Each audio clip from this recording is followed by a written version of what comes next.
New Thinking Aloud is presented by the California Institute for Human Science, a fully accredited university offering distant learning graduate degrees that focus on mind, body, and spirit.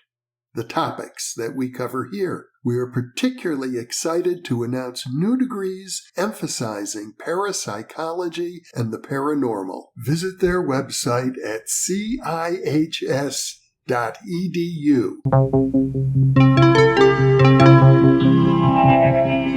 Thinking Aloud. Conversations on the leading edge of knowledge and discovery with psychologist Jeffrey Mishlove.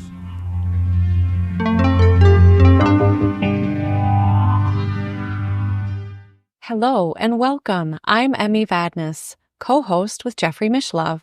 Our topic today is evidential near-death experiences with my guest, Janice Holden, who is president of the International Association for Near-Death Studies, a near-death experience and transpersonal researcher, and is the editor of the Journal of Near-Death Studies. She has a doctorate in education and is Professor Emerita of Counseling at the University of North Texas. Her primary research focus has been counseling implications of near-death experiences, after-death communication, and other transpersonal experiences, those that transcend the usual personal limits of space, time, and identity. In this research area, she has over 50 refereed journal publications. She is co-author of Near-Death Experiences While Drowning, Dying is Not the End of Consciousness, and Theoretical Models of Counseling and Psychotherapy. She is editor of The Self Does Not Die, Verified Paranormal Phenomena from Near-Death Experiences, and co-editor of Connecting Soul, Spirit, Mind, and Body, a collection of spiritual and religious perspectives and practices in counseling, and the Handbook of Near-Death Experiences, 30 Years of Investigation. If you enjoy this program, please like, subscribe, press the bell icon, and share. Janice is joining us from Lewisville, Texas. Now I'll switch over to the internet video. Welcome, Jan. It is a great pleasure to have you with me on New Thinking Aloud today. It's wonderful to be here, Emmy. It's quite an honor. You have had quite an extensive career, and to get us started, you are the current president of the International Association for Near-Death Studies. Could you share how you became interested in these areas of after-death communication and near-death experiences and transpersonal phenomena? Yeah, you bet. Well, growing up, I was always interested in phenomena that couldn't easily be explained. And when I was a sophomore in college, my father had read a book that he gave me to read called The Great Soul Trial. And it's a nonfiction book about there's a real person, a reclusive miner from Arizona who disappeared. And bottom line, when they got to all of his holdings, he had several $100,000, and he had written a very brief handwritten will saying that he wanted, after expenses, he wanted the remainder of the money to be used for research on the survival of the human soul after death. And the state of Arizona had to actually, when they advertised it, to their surprise, over 100 individuals and organizations came forward to try to claim the money. So they actually had to hold a trial where a judge heard people come and testify how they would research the survival of the human soul after death. So much of the book is the court testimony of people like the research director of the American Society for Psychical Research, the Psychical Research Foundation, and the testimony is fascinating. Well, that was in about 1970. And about 15 years later, I was starting on my doctoral dissertation, and another much longer story, much shorter. I ended up doing my dissertation on something related to near-death experiences. I had read Raymond Moody's book, which it was published in 75. I read it in 78. And then, as I said, mid-80s, I was working on my dissertation. So I I sometimes look back and feel like I was guided into this field. Once I had done that initial research, a lot of people after a dissertation, they don't want to touch the subject again. They're sick of it. But I was just the opposite, absolutely hooked.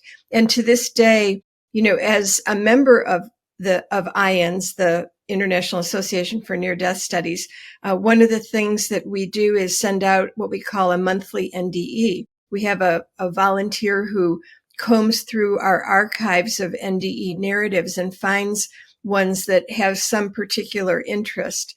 And then we send it out to our members.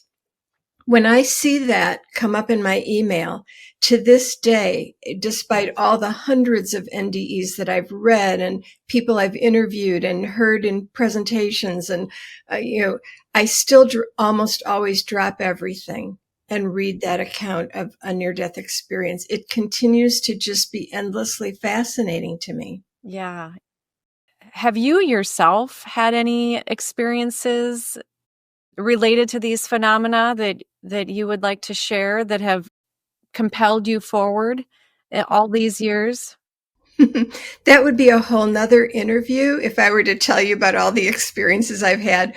But just to say, yes, I've had after-death communication. I've not had a near-death experience per se that I recall, but I have had after-death communication, mystical experiences, precognition, lots of deja vu, synchronicities, and I've experienced mediumship too, where I was actually doing a induced after-death communication practice session where I was the client, and I was wanting to connect with my deceased cousin, and my uncle, his father, showed up and gave me a message to give my aunt, a message that meant nothing to me. But when I told her, she was like, "Oh, I know exactly what that's about." And then she told me the whole story behind it. So my uncle made a medium of me.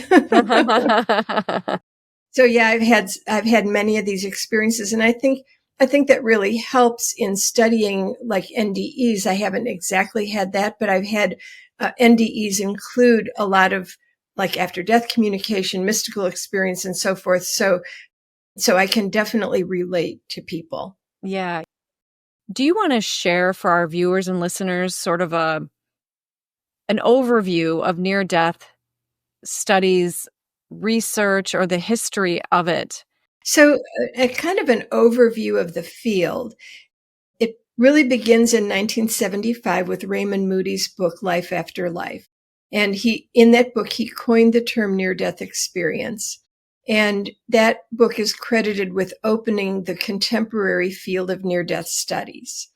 Now, even in that book, he made very explicit that NDEs have been occurring throughout history, across cultures, but because of resuscitation technology in the 20th century, people were being brought back from the brink of death in unprecedented numbers. So we were capturing more near-death experiences than had ever happened, in a short time, enough that he saw the patterns in these experiences and commonalities, and also uniquenesses to each experience, and wrote that first book.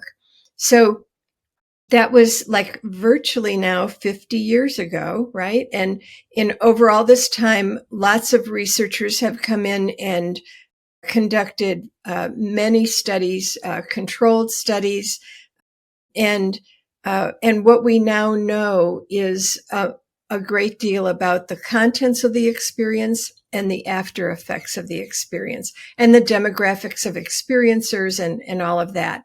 And one of the things I like to say is, to put all of that in a nutshell, you could actually just go back and read Moody's book, because the most of what we know is just confirmation of what he originally observed. He'd interviewed maybe 100 people, something like that, but essentially, what he said is a good encapsulation.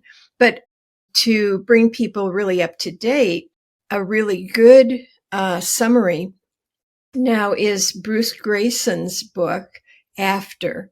And he is now retired psychiatrist from the University of Virginia Medical School and spent his career studying NDEs. I really consider him hands down to be the leading researcher in the field of near-death studies. And he's recently written essentially his memoir talking about kind of what we are, how did you get into the field and where are you now with it all? What he discovered along the way, the ways that his own beliefs have changed as a result of the study and so forth. So that's a really good one for people who want a good overview it's kind of academic, but really written for a popular audience. So it's, a really good book. Well, you have done a lot of your own research as well. Can you share a little bit about what you've studied and it sounds like there's been a lot of confirmation, or has there been anything that's surprised you in all this time? Yeah, there absolutely have been lots of surprises along the way. One study that I did was around the issue of disclosure of near-death experiences. So as your listeners may or may not know, when someone has a near-death experience, it's a sudden immersion into an alternate reality for which our culture does not prepare people. So when they come back from the experience, they usually are disoriented, surprised,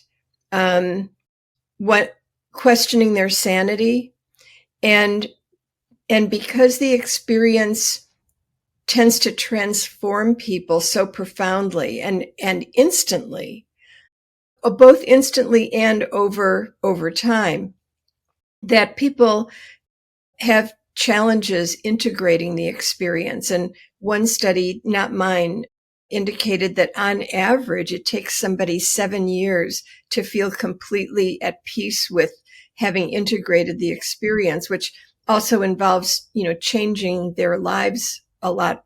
People change careers and marriage partners and organization affiliations and lots of things. One of the things we know about the integration process is that a person's first disclosure of their NDE tends to set them on either a constructive or destructive course.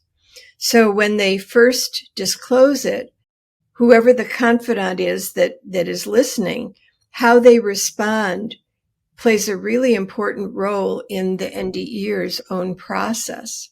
So, for example, and this is what my research revealed, that if the confidant doesn't recognize what the person's talking about as a near-death experience, if they in some way dismiss the importance of it, like saying it was just a hallucination or just a drug effect or something like that, if they diagnose the person with a mental disorder based only on their disclosure of a near-death experience, or if they demonize the experiencer because of the having had a near-death experience or the specific contents of their experience, all those things tend to set people on a negative trajectory where they may stuff the experience, psychologically, like not think about it, but it doesn't go away. It still, intrudes into their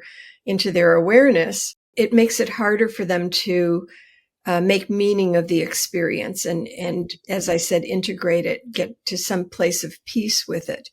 And conversely, if people do the opposite, and so this is what I tend to want to focus on, is what to do, to recognize and say to the person, you might have had, and be tentative, you might have had what's called a near-death experience.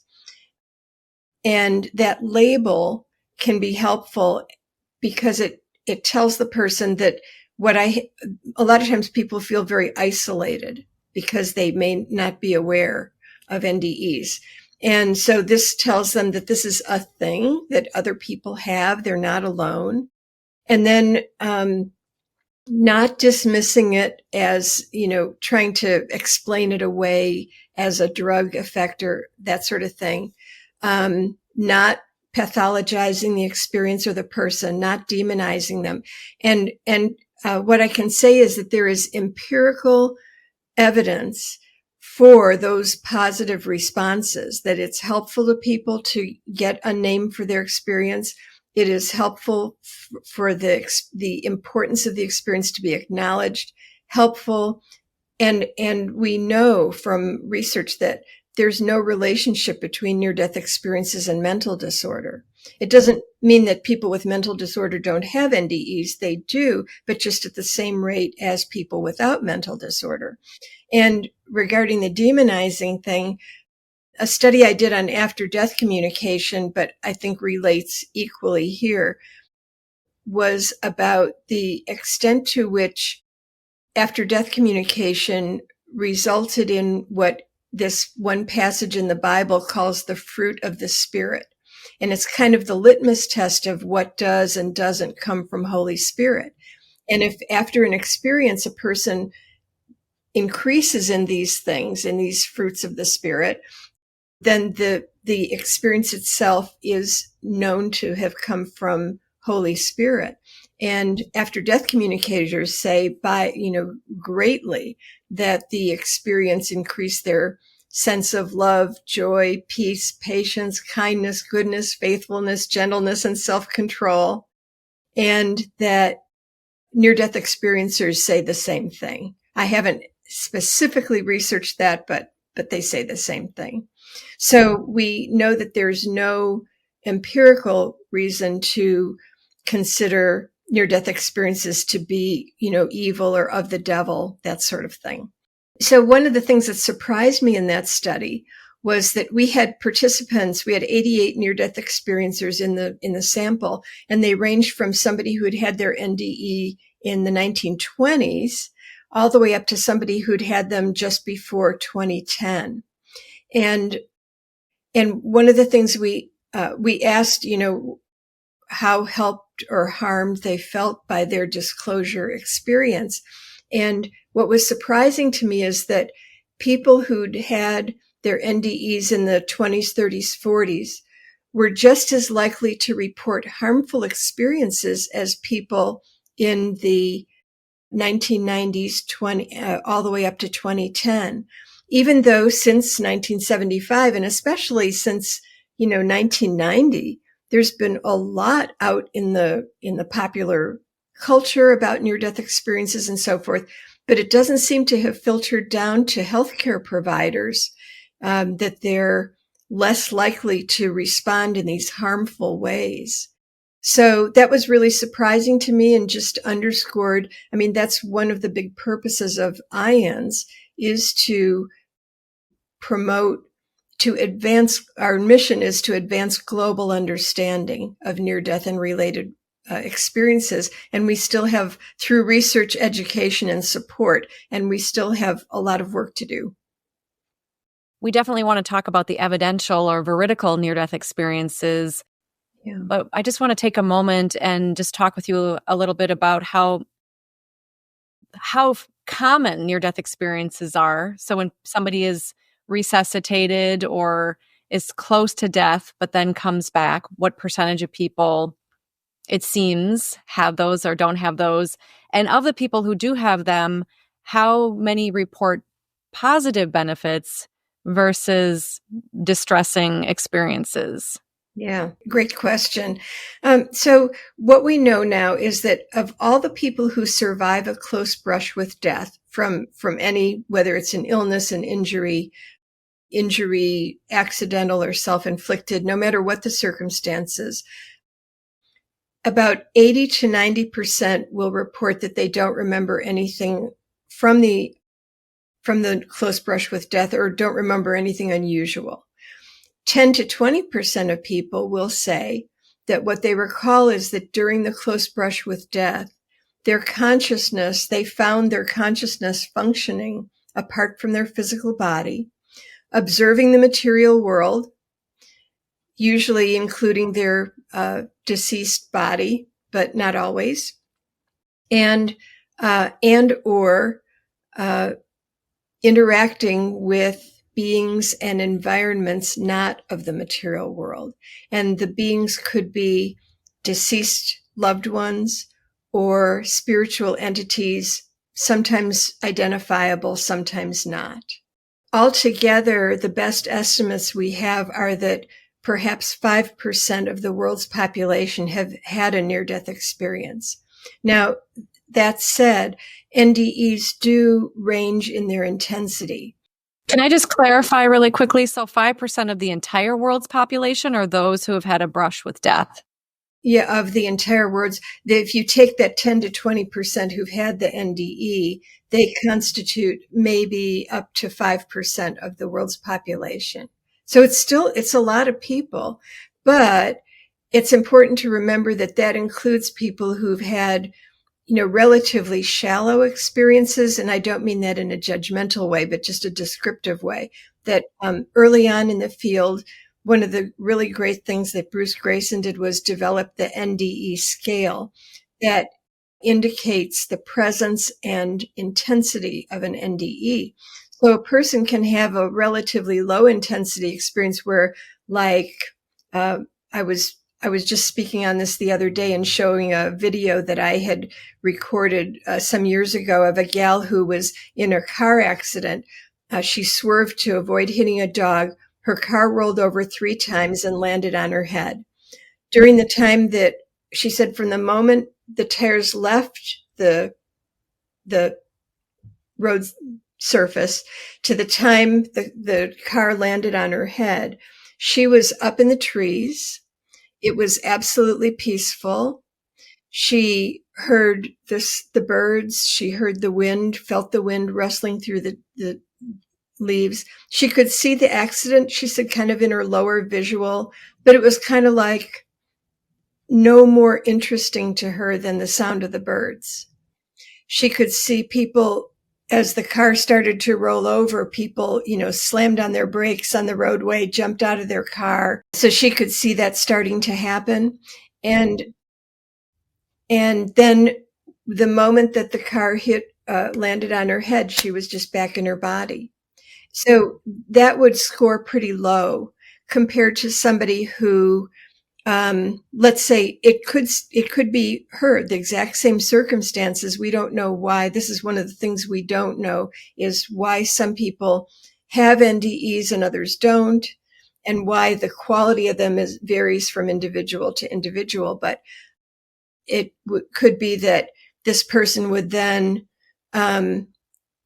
see the car land on the head of that body and know that it was like their body, but not really care because they feel completely disconnected from the body, and think, oh, okay, I'm here. I must be dead. Oh, what's going to happen when mom hears about this? And then, boom, they're there with their mother. Wherever their mother is, they move at the speed of thought and see their mother, whatever their mother's doing at the moment. Then they might feel something over their left shoulder and have a sense. And they, in this state, people have spherical vision. You see in whatever direction you point your attention. So they point their attention back and see that there's some, like a light and something drawing them. So they drift toward that and they're pulled toward a light. When they enter the light, they discover that it's a being that is all knowing, all loving. The person feels absolutely and completely known, absolutely and completely loved. They might, in that, communicate with this being of light. Communication at the transmaterial level is telepathic. They might have a life review where they review and re-experience most every moment of their life, also experiencing being everyone with whom they interacted. So it's not empathy, it is actually being the other at the same time that I'm myself. So things happen there that are, different from what happens at this level. Right. They might then meet deceased loved ones. They might go to environments that are these preternatural environments with grass and trees and flowers, but they say colors like we've never seen on Earth. And where every blade of grass has its own individual consciousness that one can sense. I mean, things that are just so impossible to imagine at the material level. They might or might not be told that it's not their time and that they need to come back. Some people are just in the middle of their experience and they're suddenly just back in their body like somebody turned off the TV.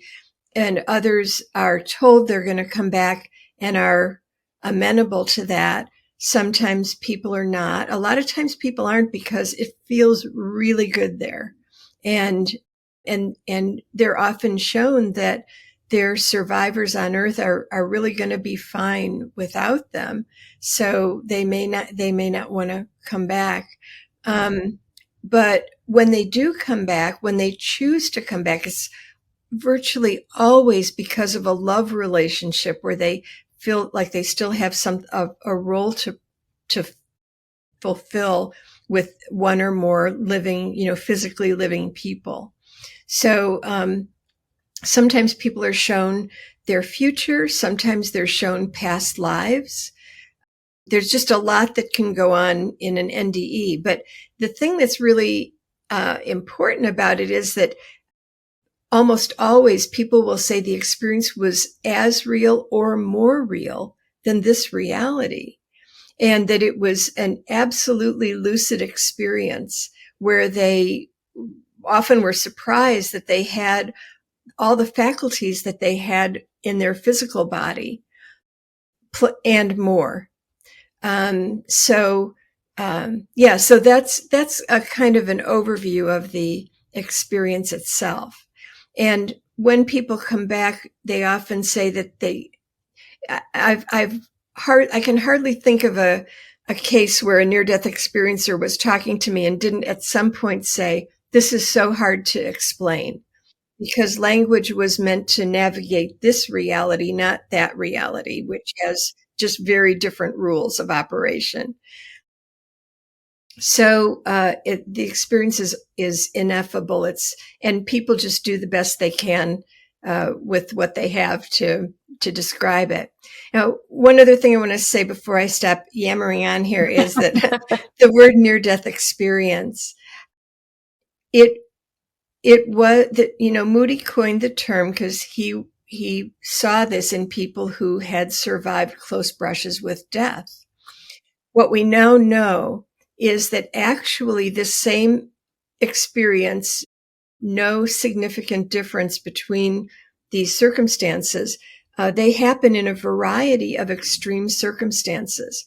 So I've heard people who had NDEs from running a 50K, from deep meditation, from an enraged, jealous argument with their girlfriend where they're extremely emotionally upset.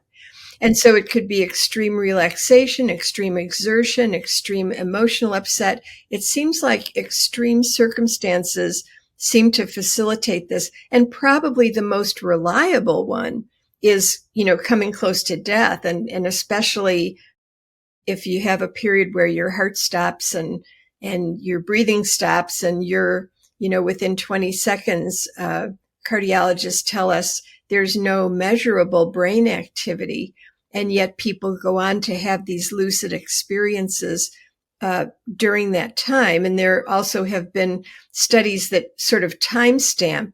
So we know that it isn't something the person made up afterwards or that sort of thing, because there often are phenomena that happen at the time that they're known to be like in cardiac arrest. So they're definitely having this experience while their body is not functioning. In the book that you co-authored, Handbook of Near-Death Experiences, 30 Years of Investigation, you write in one of the chapters about a woman who goes into a thermal cardiac, like an induced cardiac arrest. Her body temperature is brought down. Can you share a little bit about about that experience and what your takeaway was from that case. Yeah, this is the case of Pam Reynolds. She had a brain aneurysm, like deep in the base of her brain, that was considered initially to be inoperable. But just at the time that she had this problem, they were developing at the Barrow Neurological Institute in Phoenix, Arizona, an operation that they called hypothermic cardiac arrest, something close to that. And essentially what they did was Pam went into surgery. They completely anesthetized her and did all the things, taped her eyes shut. But because of the nature of this particular surgery, they put little speakers in each of her ears and then taped them over so that there would be minimal external sound. But in these speakers, in one, they piped in this really loud, fast clicking that was the loudness of like having a lawnmower right next to your ear. And in the other was white noise that was not quite as loud as that. And what they would do is switch them back and forth, because if they just did this clicking thing consistently, it would actually cause damage, hearing damage. But the reason they did it is because they had her hooked up to EEG, measuring her brain output.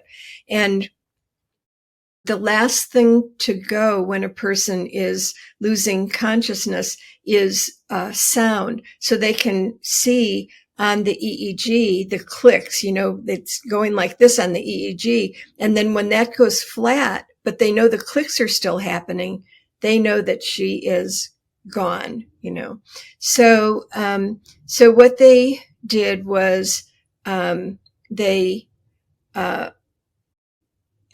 she was anesthetized and all this stuff was hooked up, they started to lower her body temperature, and they lowered it down to about 60 degrees Fahrenheit. They, meanwhile, hooked into her circulatory system, and they tipped the bed so that the blood, they withdrew blood and put it in a machine that kept the blood viable while it was outside of her body. And they essentially drained the blood out of her head so that they could go into the back and repair this aneurysm without having to worry about it bursting and there being blood in the brain and that sort of thing. So they go in, they repair the aneurysm, then they tipped her back. And of course, I should say, once they start draining the blood out of her body, her heart stops beating naturally. So she's in this hypothermic state for about 30 minutes.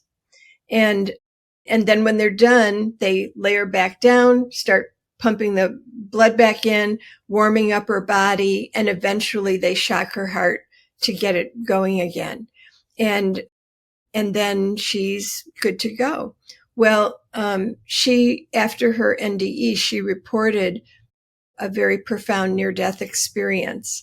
And for me, the reason it was in that chapter, which is on Veridical, and these are experiences where the person perceives something during their NDE that's later verified to be accurate, but it's something that the person couldn't know through any normal means, couldn't imagine, especially if it's very idiosyncratic.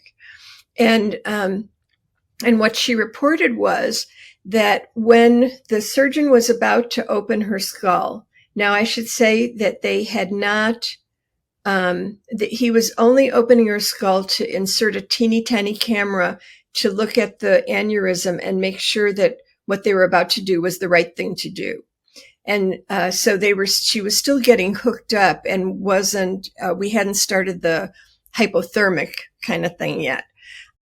But she was completely anesthetized, no response to the sound thing. And she's completely draped except for, the back of her head.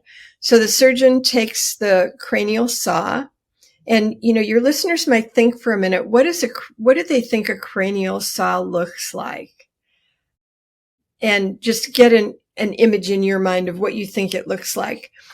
What it actually looks like, the way she described it later, was like her electric toothbrush.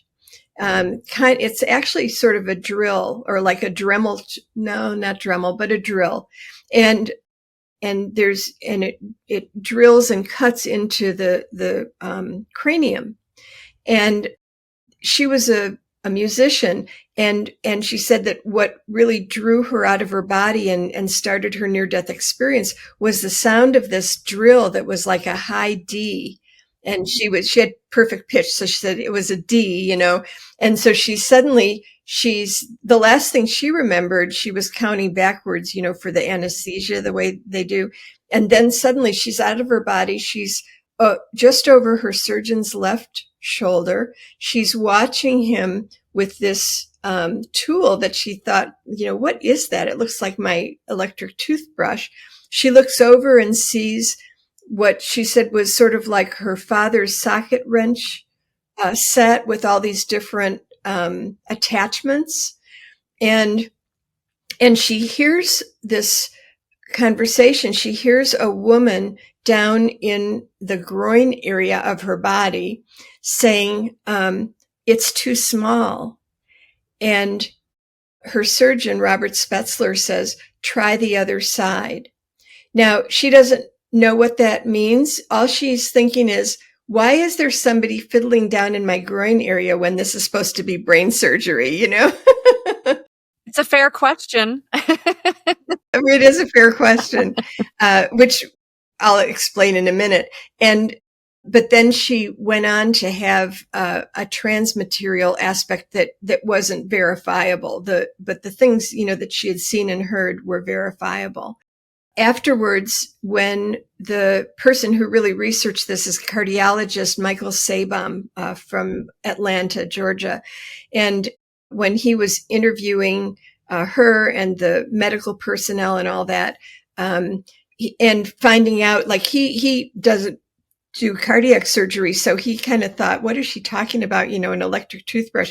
But he got a picture of this drill. It's called the Midas Rex. And by golly, it looks like an electric toothbrush. She mentioned that it had this notch, and it was a notch like where they put the attachment in and it clicks into place.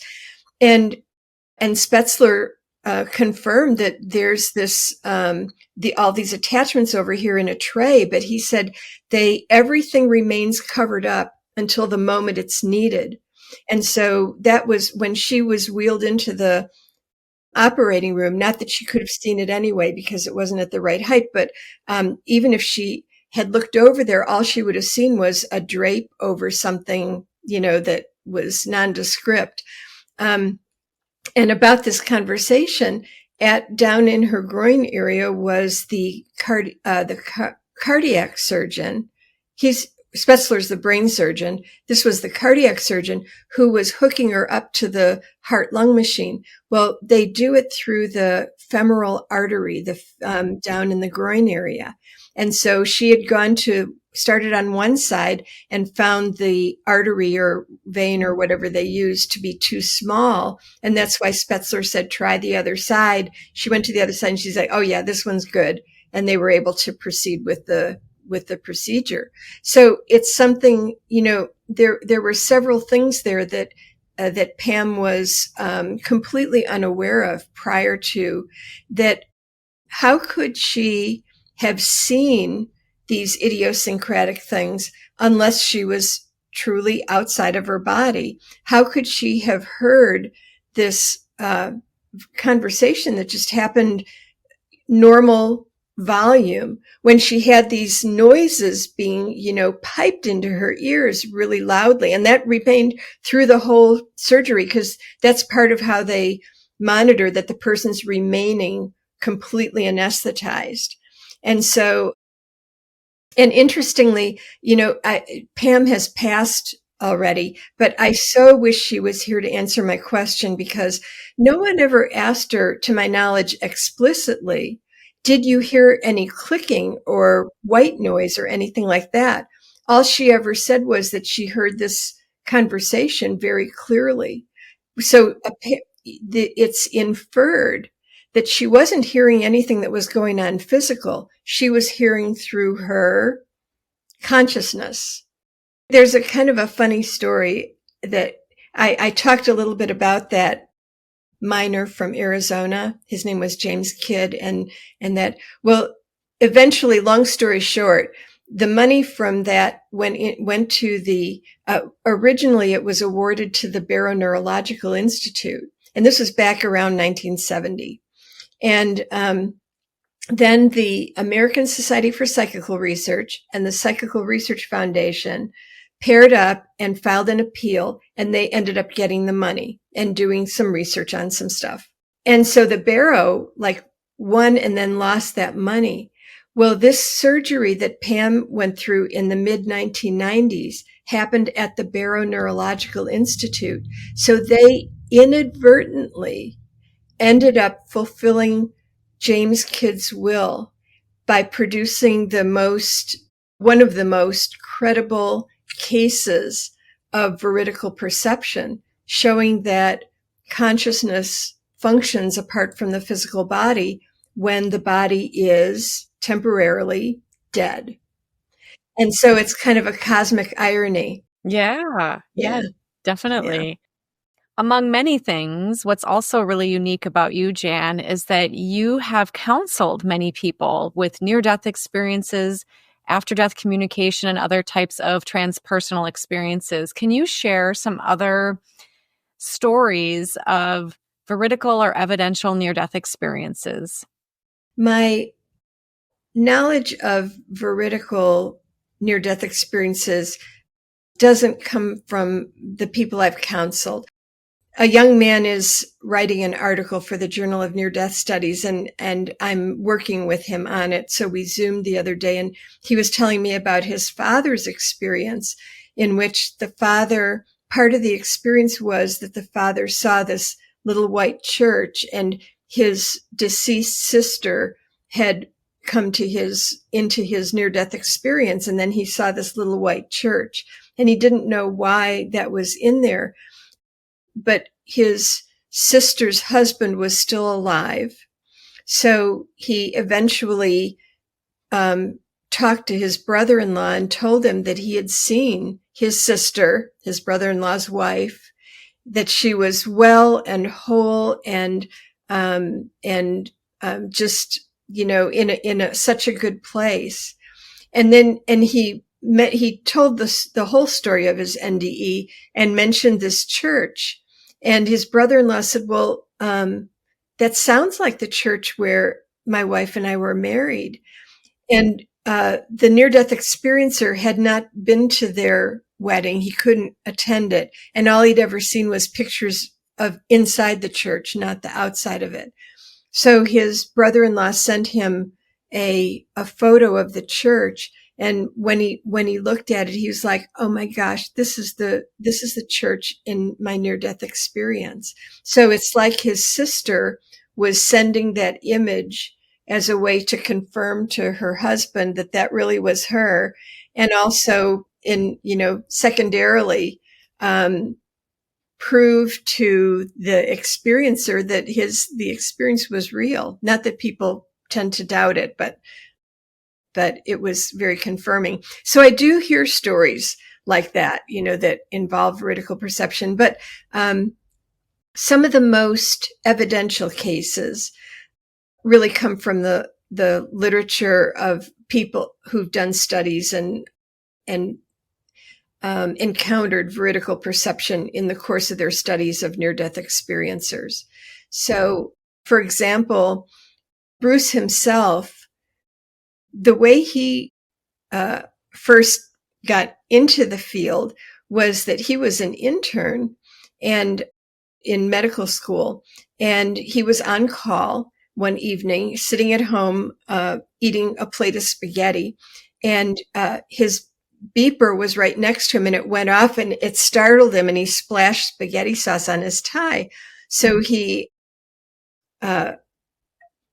thought, well, I got to run to the hospital. So he just put on a lab coat and buttoned it and went to the hospital, found this woman who had attempted suicide. She had overdosed. I don't know if it was from suicide or not, but in any case, she had overdosed and she was unconscious. And he checked her eyes and everything. She was completely unconscious, had just been brought to the hospital, like an hour before. So he then went to a room several doors down the hall, talked with her best friend, who was her roommate, and got as much information as he could from her. Well, when he did this, when he sat down to talk with her, he unconsciously, unbuttoned his coat the way people do. And, but he hadn't even thought about it until the next day when he came back to the hospital and his patient had regained consciousness. And he started to talk with her and tell her, that she'd been brought in and try to help her get oriented. And when he started to say, and I spoke with your roommate, she said, "Oh, I know, I saw it." And he's like, "Pardon?" He thought she was still a little groggy or something. And she said, No, you were in another room and I could hear your conversation. You said this, she said that. And she said, plus I could see you had something on your tie. And that's when he was thinking back, like, oh, he must have unbuttoned his coat. And then he remembered that he had done that and his tie was showing. And at this time in his career, he just didn't know what to think. He had no way to contextualize anything. He just kind of filed it away. And then just shortly after that, Raymond Moody, who wrote Life After Life, became his supervisee and told him about these experiences. And Bruce was like, "Well, I was involved in one of those." And that's how part of what hooked Bruce into the study of this. But another case that Bruce studied a couple years later, a man was in surgery, went into cardiac arrest unexpectedly. Everybody's running around, and doing what they need to get him resuscitated. They do resuscitate him. The whole time he remains completely anesthetized, completely unconscious. They resuscitate him. They complete the surgery and bring him to post-op. He regains consciousness. And when he does, he tells his attending nurse, "I died when I was in the operating room." And she's like, "What? Like, how do you know that? You don't tell patients that." And he said, "Yeah, I was up above my body and I could hear everybody scurrying around." And he said, and my surgeon, who he recognized, he knew who his surgeon was standing there flapping his arms as if trying to fly. And the nurse is like, "Oh, okay." So she gets this happened at the University of Virginia. So she gets on the phone and calls Bruce and says, "Dr. Grayson, I have a patient here who had like one of those things that you study." So Bruce went right over, interviewed him, got this story about the flapping arms thing, thought, okay, whatever. And then he went to hospital records, found out who all was in the room through the hospital documents, and then started from kind of the lowest level person and worked himself up finally to the surgeon himself. And everybody said the same thing, ending with the surgeon who explained the background of it. And what everybody concurred is that when things are happening, he's like doing like this. Well, he told Bruce, I was prepared internationally. And there they taught us, once we scrub in, we put our sterile hands on our sterile gown. We back into the operating room.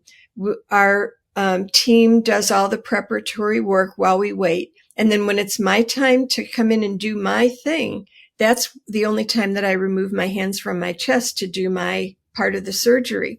So he said, in this particular case, I'm standing there while they're opening the patient, getting everything ready, and the patient goes into cardiac arrest. So I'm saying, move that scalpel, get that tray over there, and do this, do that. He's telling his team what to do to get the guy resuscitated, and he's pointing with his elbows. He looks like he's flapping his arms as if trying to fly. Wow, what discipline to keep his hands on his Yes, chest that way. Was a well-established habit for him. Right. So what makes this case so evidential is that For one thing, this activity doesn't make any noise. So there's no way that the patient could have heard it because, of course, like they do in any surgery, his eyes are taped shut. He's covered everywhere except the part that they're going to do surgery on. There's the draping. And but maybe he could have heard something, but this doesn't make noise. And so the only way he could know it is by looking.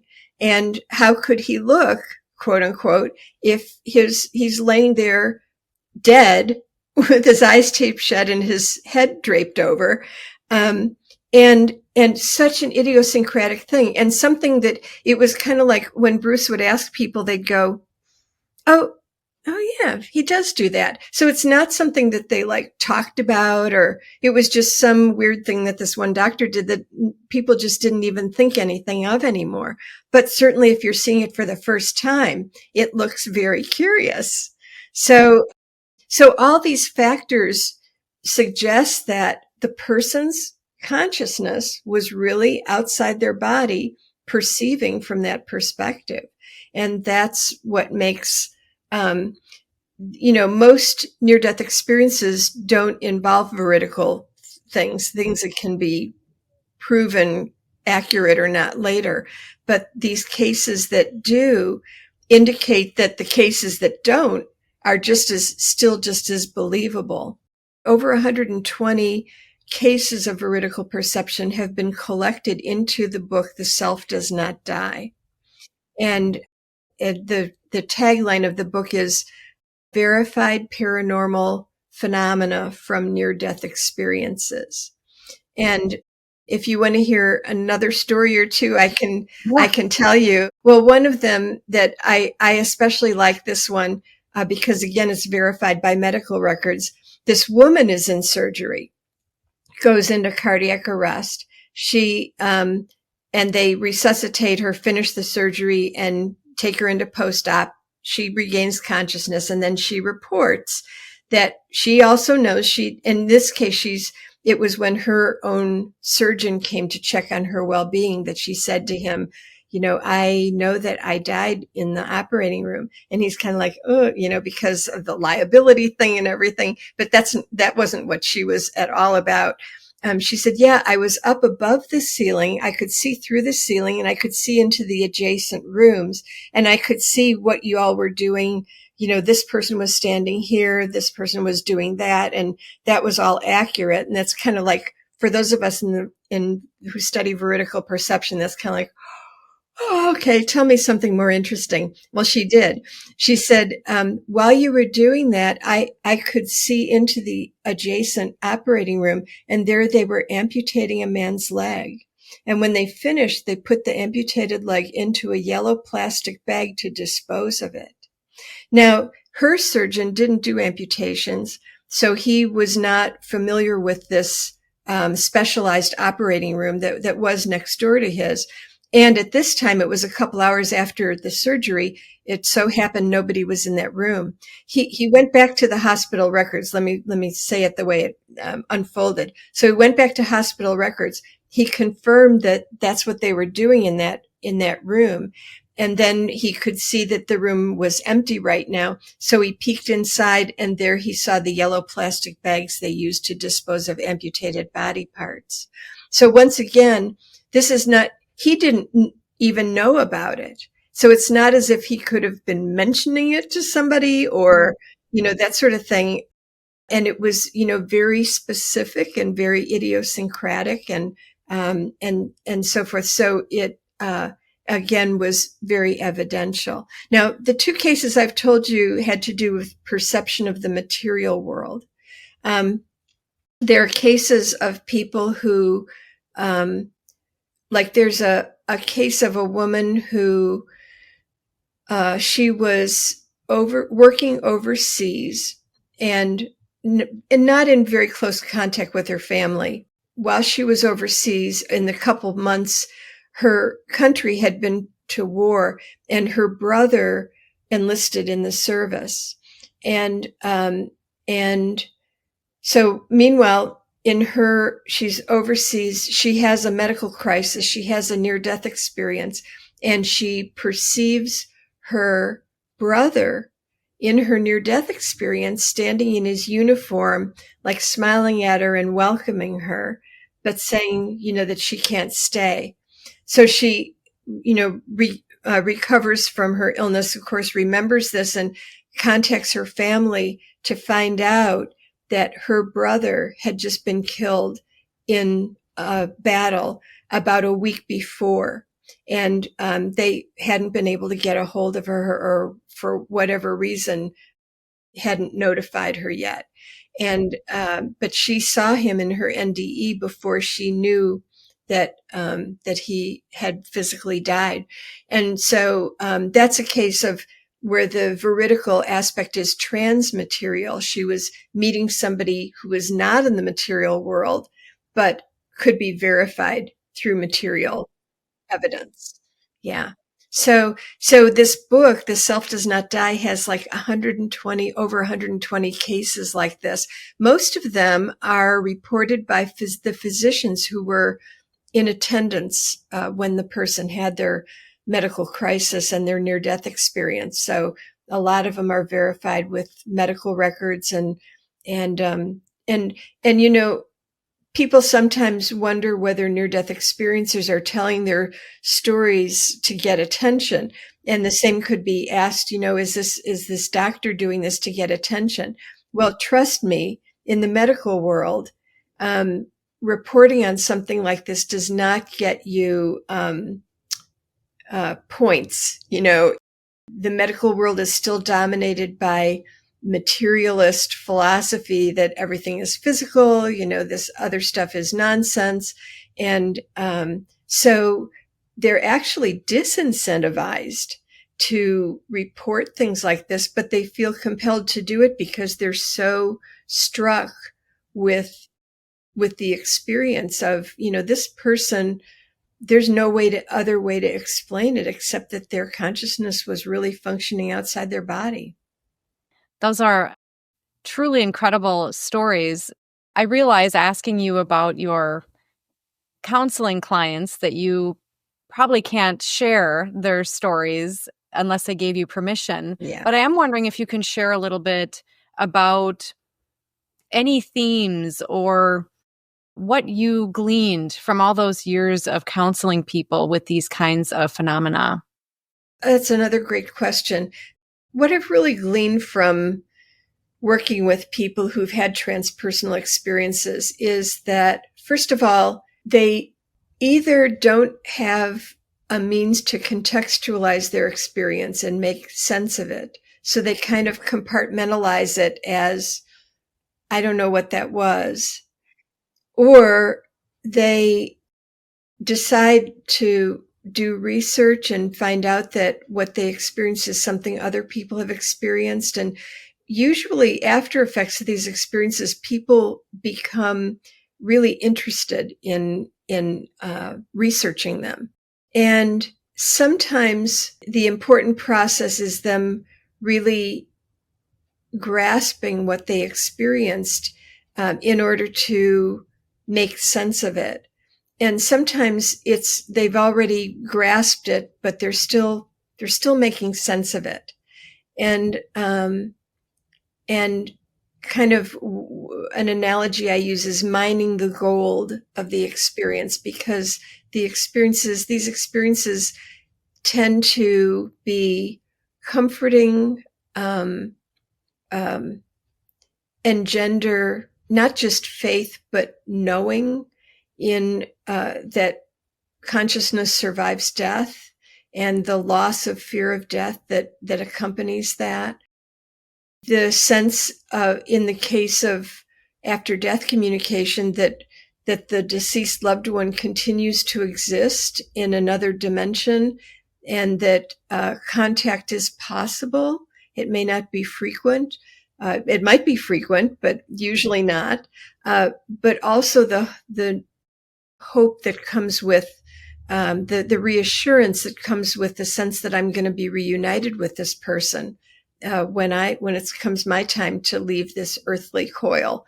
So they tend to be really helpful with grief. Even near-death experiences I remember a story in one of Ken Ring's, he's one of the early researchers, a really pioneering researcher of NDEs.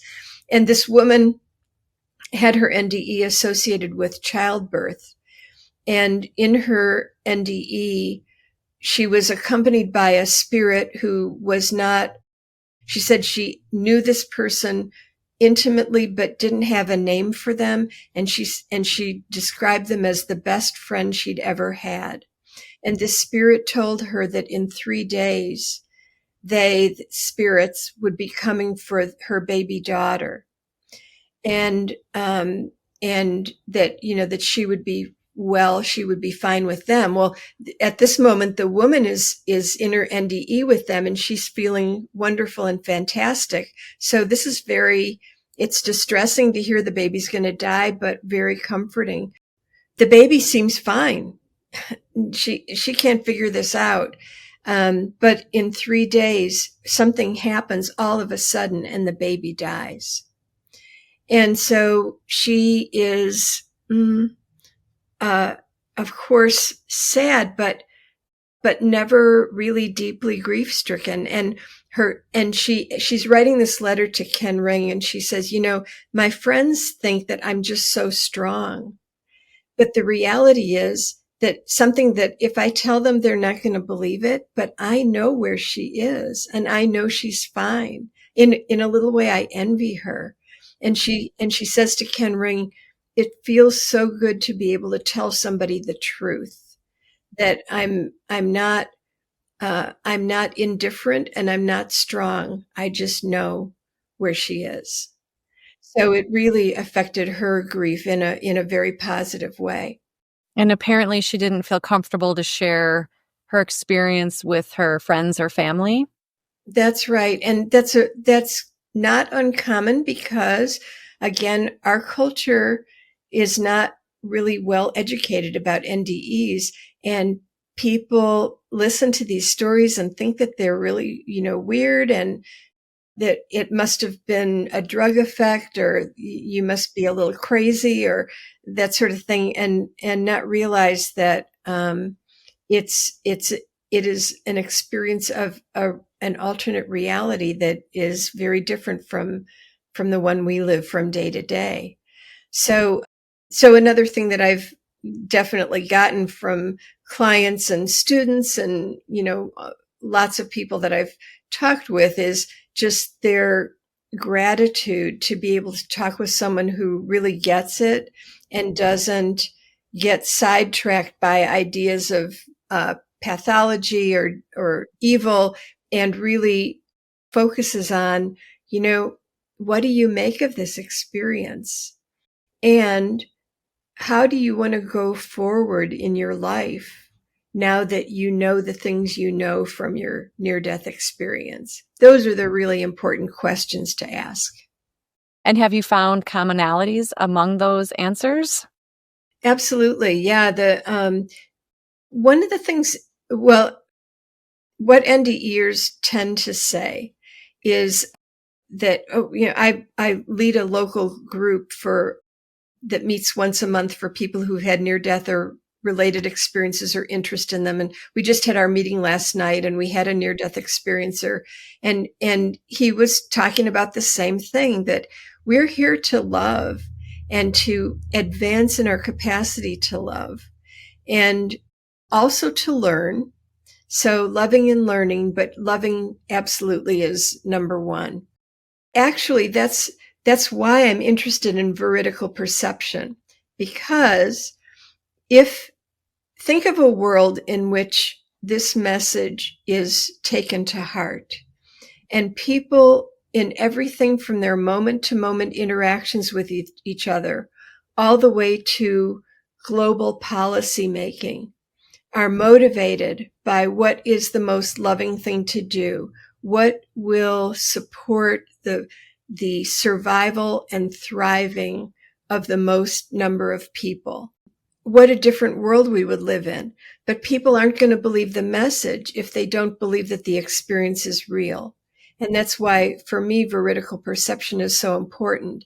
It points to the reality the fundamental truth of that message of love that really could transform our world if we all embraced it.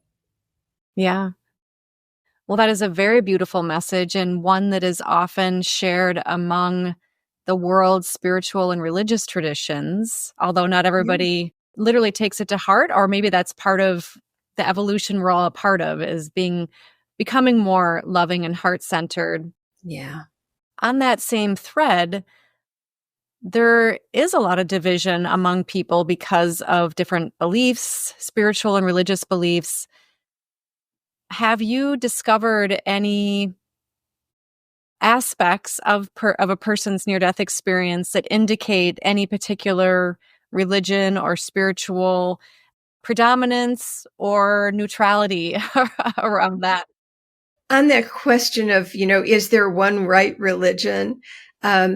What near-death experiencers say is that there isn't attention to religion in their near-death experiences. There's attention to how loving a person was.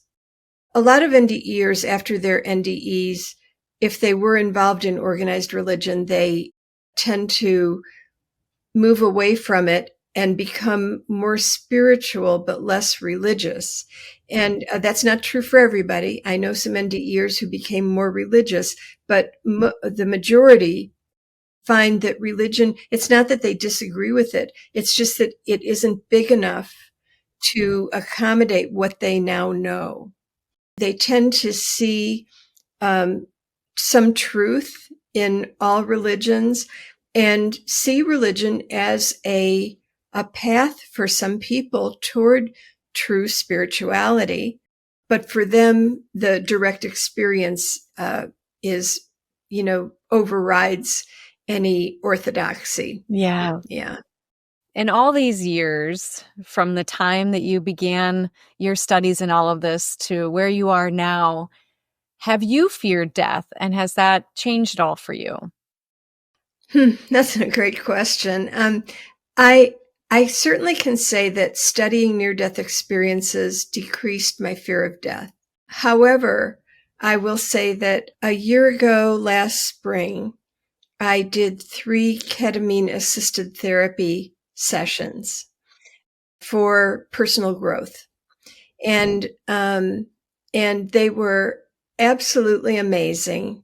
And in one of them, I had an experience of being one with the darkness that is everything/nothing. So, or maybe I should say nothing/everything. The nothing is that in this darkness, nothing had yet manifested as phenomenon. And the possibility of all phenomena was in that darkness. So I have heard it referred to as the pregnant void. And I was one with it. I, at one moment, tried to remember how I had gotten there, and I couldn't remember. I had no connection to this identity as Jan. I even had some semblance that I had been a person, but I couldn't remember who that was. But I was absolutely conscious, lucid, connected to everything, a peace like I've never experienced any other time, because there were no phenomena, there were no beings to be there, to be with me. But I did not, the idea of being alone it was impossible because I was one with everything. And after the experience, I realized that now I really don't fear death. Like, I know that my consciousness is not attached to this identity. It was hard for me to imagine how I could be conscious without being Jan, conscious Jan. But having that experience, it's like I lost any fear. And I didn't really know that I still had some fear of death until after I had that experience and I realized something was gone that had still, a vestige had still been there. So, so there's nothing like the real thing, there's nothing like experience to teach something. But that said, I teach a course it's titled The Transpersonal Perspective in Counseling. And we study things like near-death experiences, after-death, all this stuff that we've been talking about. The students report spontaneously, when they do, at the end of the course, there's anonymous feedback where they can say the truth and not worry about, me lowering their grade.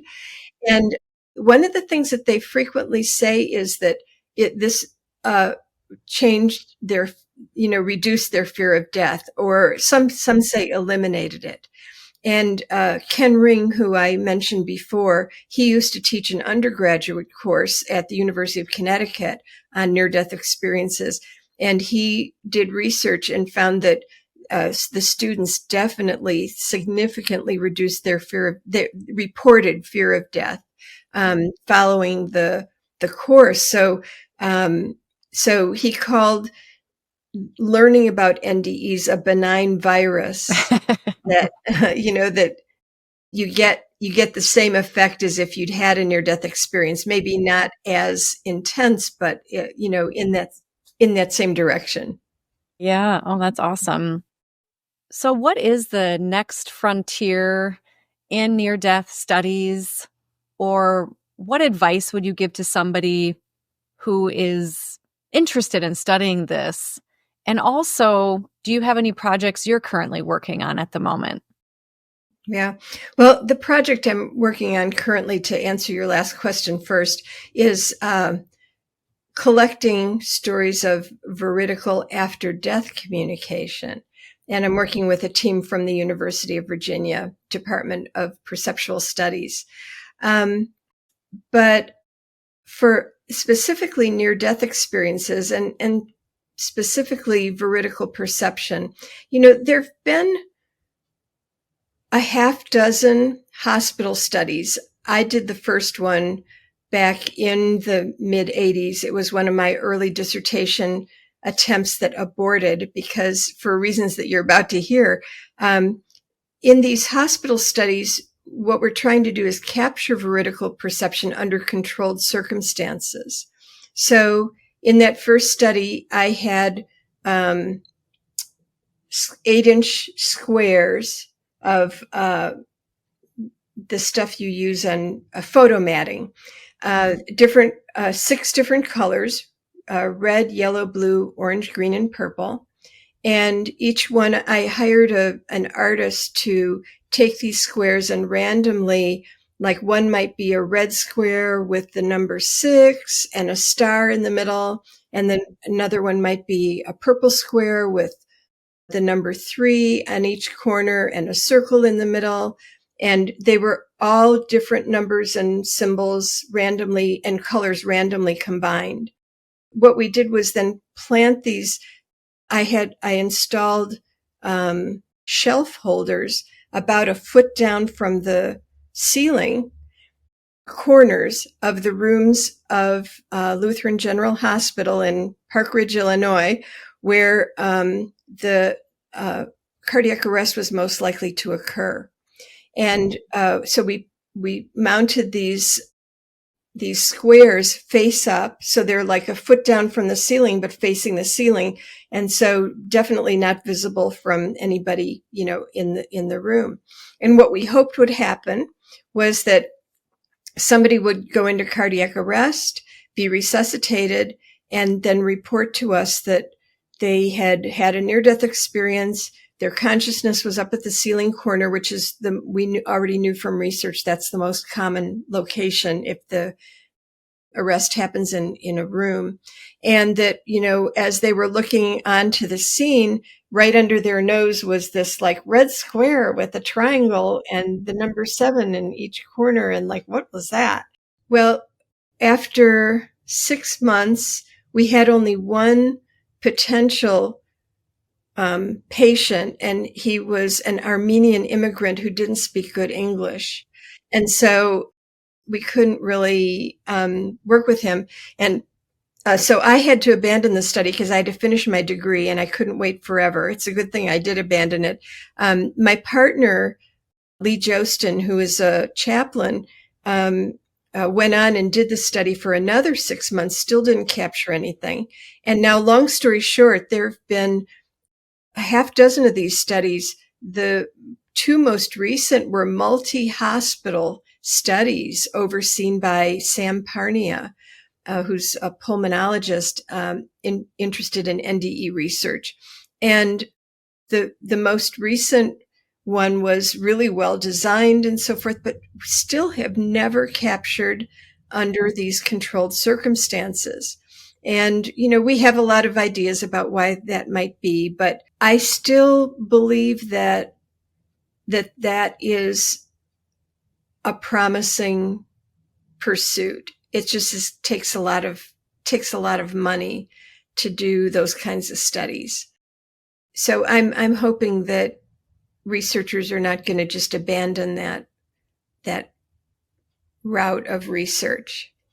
Otherwise, I think the second best thing is just to continue to collect cases that are, pretty airtight in terms of witnesses, medical records, and phenomena that were very idiosyncratic and just not imaginable that a person perceived and is later shown to be accurate. I think that's our second best option. There is evidence that not everybody does have a positive experience with near-death experiences. Right. And you also said something earlier that I kind of want to come back to, where you said that our culture or society doesn't prepare people for these experiences. So I was just wondering if those two are related, or if you can comment on those. They're somewhat related, yeah. So first, let's take the distressing near-death experiences. And some people refer to them as negative, and I don't, because they end up having usually the same positive effects on people. And people who have pleasurable experiences sometimes go through a really rocky integration process that we'd call negative. So I'm not so big on the negative and positive thing as to say that if we go back to the beginning, of all the people who survive a close brush with death, 80 to 90% don't remember anything unusual. 10 to 20% remember their consciousness functioning apart from their body. Of those 10 to 20%, about 90% report an experience, a near-death experience that is dominated by pleasurable emotions, peace, joy, love, that kind of thing. About 10 to 20%, as far as we can tell, report an experience that was dominated by distressing feelings, terror, horror, isolation, guilt, things, like that are painful or distressing. And sometimes these experiences are so profoundly distressing that a person might, for a while, know that that their life on earth was not real, that they are not real. And it's just the most it's like existential annihilation. That's like the worst thing that can happen. But what we found is that actually Nan Bush and Bruce Grayson did the research for this that indicates that there are essentially three types of distressing experiences. Most commonly reported has all the same features as a pleasurable experience, but for some reason the person just is not having a good time. They're moving rapidly through a tunnel toward a light. They don't want to be moving rapidly through a tunnel. They're like digging in their heels. And it seems that at least in a lot of these cases, resistance is creating the distress, because we know of a few cases where the person's having a distressing experience and finally they decide they're just going to surrender and let it happen. And when they do, the experience turns pleasurable. So that's most often. Next, most often reported is an experience of being out in an absolute eternal void, disconnected from anything or anyone forever. So it's an experience of absolute eternal isolation. And it's a particular kind of hell. It's not your standard hellfire and brimstone thing. It's really bad. But just to illustrate how one of the researchers who studied these titled her book Blessings in Disguise, Barbara Romer. She was a physician. She's passed now herself. But the reason she did that is like with this void experience. This man was, when I heard him tell his story, he was about 35. And at around age 30, he had had a medical crisis and a near-death experience that involved this absolute eternal void, and that's all that it was. And he felt like he'd been there forever, and it was horrible. And so then he's resuscitated. He, regains his health and starts really reflecting on this very traumatic experience. And by the time I heard him talk 5 years later, he said that here's what he'd realized. He had grown up in a terribly abusive family, both physically and emotionally. And he learned early on that the best way to protect himself was to be invisible and just to, lay low. And so he took that way of being into his subsequent life. When he went to school, he was a loner. The work that he did was in complete isolation. He had to interact with people to set up how to sell his stuff, but he worked alone in a workshop. And what he realized was that what he had most wanted all his life was to be left alone. And in his near-death experience, he got exactly what he wanted, to be left alone, absolutely and forever. And he said only in that experience did he realize that that wasn't really what he wanted. What he wanted was safe connection, and he'd never known how to have it. So over the 5 years since his experience, he had learned that, whereas he used to think on a continuum of trustworthy to untrustworthy, everybody was over here, and that's why he was alone.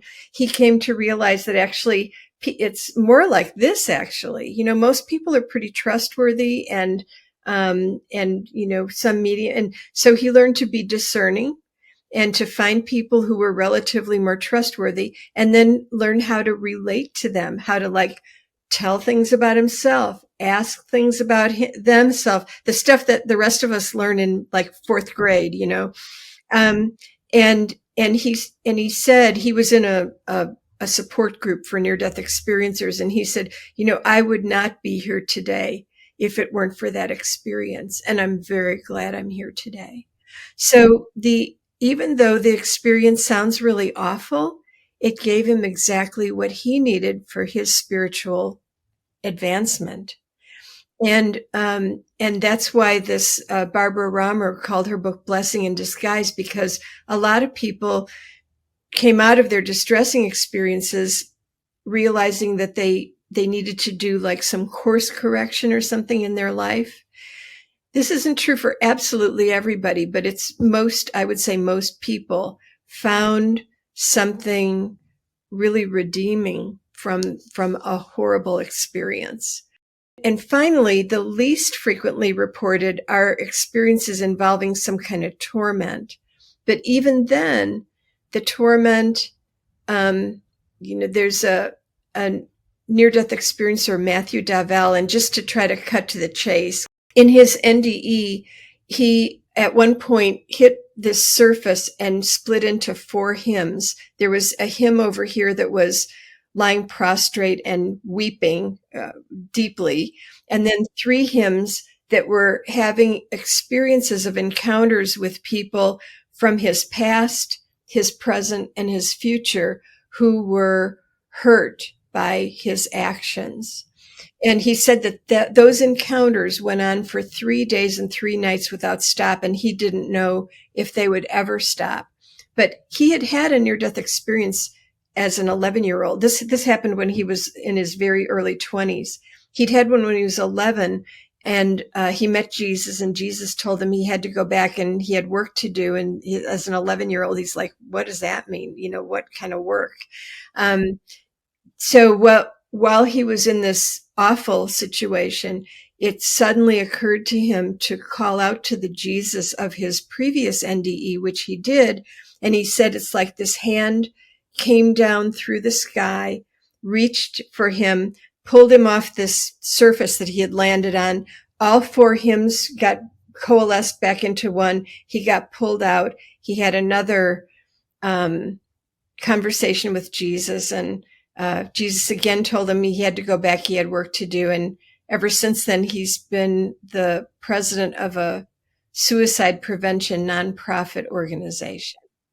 So once again, it was a horrible torment situation, but he got something out of it. So, and like I said, that isn't absolutely true for every person, but for many people, there's something redeeming even in the trauma. It reminds me of the story A Christmas Carol.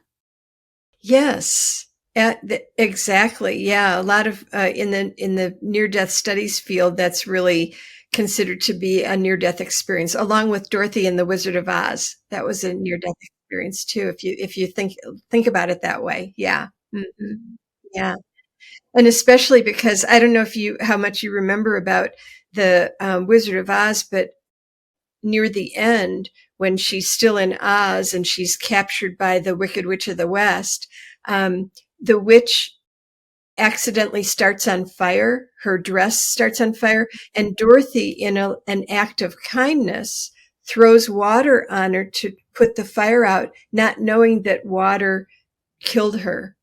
And so through an act of kindness, she released herself from her tormentor and then was returned to Kansas. So there's a real NDE kind of thing there. Yeah. That may be one of the reasons that it speaks so deeply to so many of us. Yeah.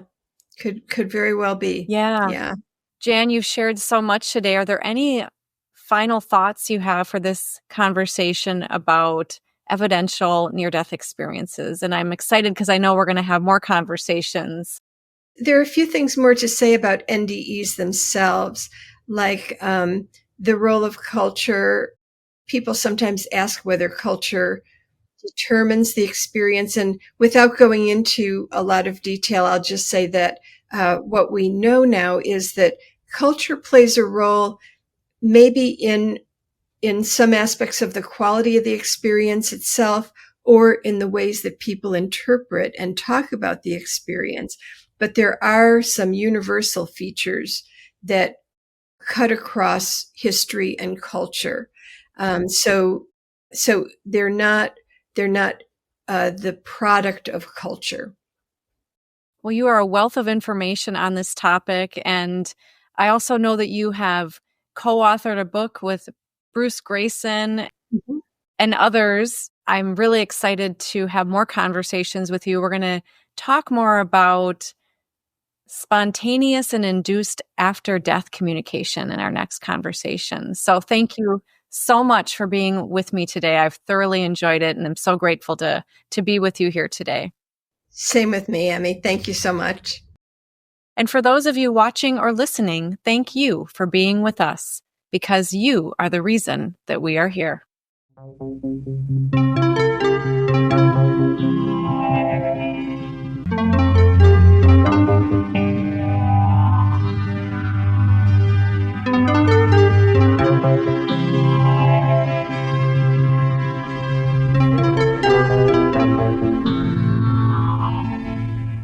Book 3 in the new Thinking Aloud dialogue series is UFOs and UAP, Are We Really Alone? Now available on Amazon. You can now download a free PDF copy of issue 7 of the New Thinking Aloud magazine or order a beautiful printed copy.